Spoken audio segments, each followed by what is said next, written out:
In February 1942, the men of the newly formed British 2nd Parachute Battalion came into action for the first time. In one of the most daring raids of the war, they seized and brought back to England vital components of a German Wurzburg radar installation. Thing is, these paratroopers hadn't even completed their basic parachute jumping training when they were selected for this daring raid. It is one of the lesser known and interesting stories of the Second World War.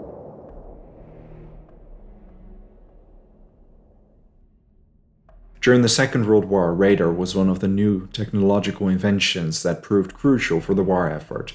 Radar was one of the reasons why the Royal Air Fighters Command emerged victorious in the Battle of Britain. During the Blitz, the German Luftwaffe used radio navigation to pinpoint bombing targets.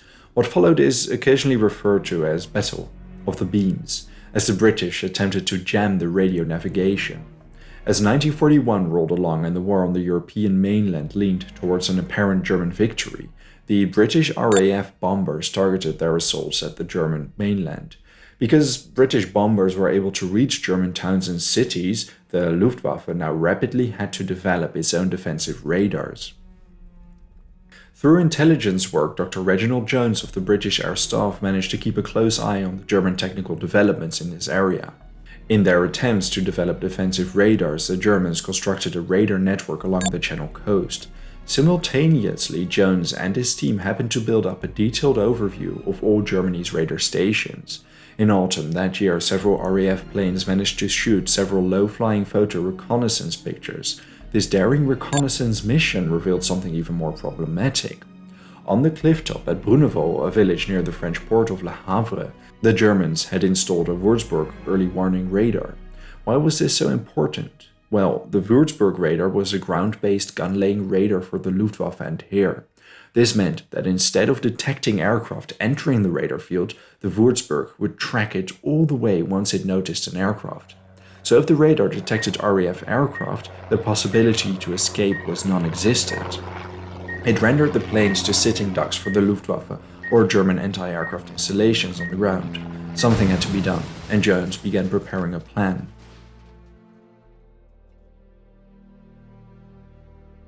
Below the Wurzburg installations lay a beach. Jones figured the British could send a boots-on-the-ground commando raid to the beach near the radar. They would then be able to retrieve the radar from its clifftop. British Air Intelligence put forward the idea to the headquarters of Combined Operations. Its chief, Lord Louis Mountbatten, approved of the daring plan. Furthermore, intelligence sent to the British confirmed that the radar equipment was kept in a villa less than 100 meters from the edge of the cliff where the radar station was installed. The Brits were in touch with French resistance. They requested French resistance to explore the German defenses near Le Havre, the beach and the Wurzburg satellite. Back in England, the Army Command quickly began planning the rest of the operation. A frontal assault on the beach would undoubtedly meet with extreme resistance and cause too many casualties.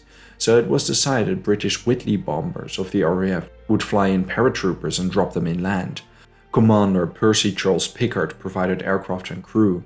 They had to retrieve the radar before the Royal Navy picked them up. The C Company of the 2nd Parachute Battalion of the 1st Airborne Division was the unit chosen for this task. 120 men under the command of Major John Frost would be parachuting behind enemy lines. Nearly all the men were drawn from Scottish regiments, including the Black Watch, Cameron Highlanders, King's Own, Scottish Borderers and Seaforths. Flight Surgeon C.W.H. Cox, a technical expert, would accompany the group in order to dismantle the Wurzburg. Sergeant Cox had never been on a ship or aircraft before. That wasn't the only thing though. Commander of the 1st Airborne Division, Major General Frederick Browning, wanted to keep the 1st Parachute Battalion for a larger operation. That is why he chose the 2nd Parachute Battalion under Major John Frost. And, well, John Frost formed his company not too long ago. Many paratroopers had not even completed their parachute jumping course. It sure was going to be a challenge to bring this mission to a good end. The mission statement seemed straightforward though. The paratroopers were to split into 3 groups. The first, under Lieutenant John Ross and Lieutenant Ewan Charteris, would be dropped first. They had to advance on the German defense strongholds on the beach and capture them. The second group was subdivided into 3 sections under the command of Frost. They had to seize the villa and the Wurzburg radar. Under Lieutenant John Timothy, the last group would act as a reserve and guard the rear of both groups of paratroopers. Training commenced for the battalion. They didn't have much time. They soon would see action. The RAF's Photographic Interpretation Unit created a skill model of the area. Full-scale exercises were held on Britain's south coast. Finally, on the 20th of February 1942, the raiding party of the paratroopers was ready. Due to some nasty weather, it's England after all, they waited another week before the mission commenced.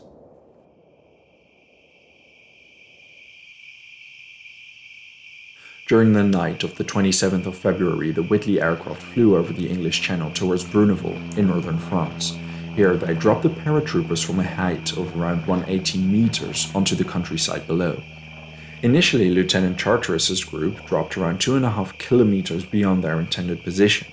Once landed on France's cold and icy landscape, this group of paratroopers started their trek towards their intended position. So far, for a favorable start. Frost's troops, on the other hand, were more fortunate. Within 10 minutes, all the men assembled on the agreed-upon meeting point. Without getting noticed, I moved onto the villa where the Germans kept the radar equipment. Flight Sergeant Cox and several soldiers hauled trolleys and other equipment necessary for dismembering the radar over several obstacles such as the barbed wire and fences. Frost's group surrounded the villa. Once everyone had taken their positions, Frost blew his whistle. This was the moment I had been training for. Frost later recalled. Immediately, explosions, yells, and the sound of automatic fire came from the proximity of the radar set. Frost's group rushed towards the villa, blasted through the door, and tried to secure the building. Only 3 Germans were present in the building, of whom Frost's men killed one. The paratroopers learned the rest of the German soldiers were stationed not too far from the villa. Due to the firing and explosions, they certainly must have been alerted. There was no time to waste. Radar equipment in the villa was quickly secured. Now, Cox and several soldiers made their way to the Wurzburg radar on the cliff top and ripped most parts away with brute force. Not too far north was the German position, who opened fire, with bullets whizzing over their heads. Disassembling the radar became a real challenge. Still, the men managed to barricade themselves somewhat, and they continued exchanging fire with the Germans from both the villa and the cliff top while disassembling the radar. Obviously, the Germans called for backup. After 30 minutes, German vehicles arrived and Frost finally gave the order to withdraw. They suffered just 1 casualty, and so far the mission seemed a decent success. As Frost's group withdrew to the beach, a German machine gun in a pillbox hindered them. The Germans still held the entire beach.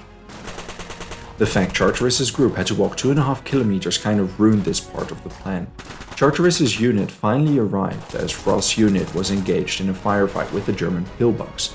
Behind them, the Germans started assembling around the villa.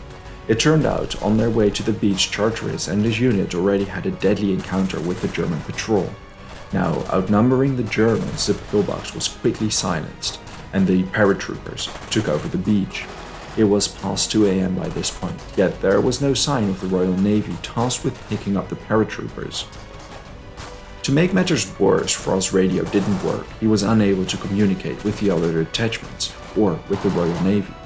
Unable to contact the detachment meant to pick them up, Frost ordered to fire the red beret lights. The Royal Navy showed up in the distance. 6 landing crafts sailed towards the coast to pick up the paratroopers. This evacuation, with Germans firing from the cliffs, was anything but orderly. 2 of Frost's signalers got lost and were left behind. Some of the landing craft were overcrowded while others remained nearly empty. The vessels transferred the paratroopers and the Wurzburg radar equipment. They carried with them to the gunboats located on the English Channel. It became clear the Navy had been delayed due to a German destroyer and 2 E-boats patrolling the area. Dawn soon arrived, and with it, Royal Navy destroyers and a squadron of Spitfires escorted the paratroopers to Portsmouth. In the end, 2 British soldiers died and 6 were wounded. All wounded survived the war. 5 German soldiers were killed. Aside from the apparent morale boost, the raid success meant that the army gained an incredible amount of technical knowledge of German radars.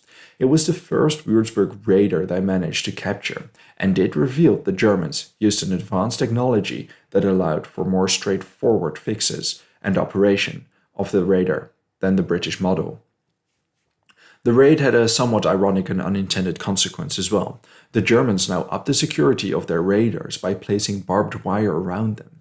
The thing is, from the air, it was extremely easy to spot the raiders if surrounded by fence and barbed wire. During D-Day 2 years later, this would turn out to be a crucial advantage for the Allied bombers, clearing the ground for troops landing on Normandy.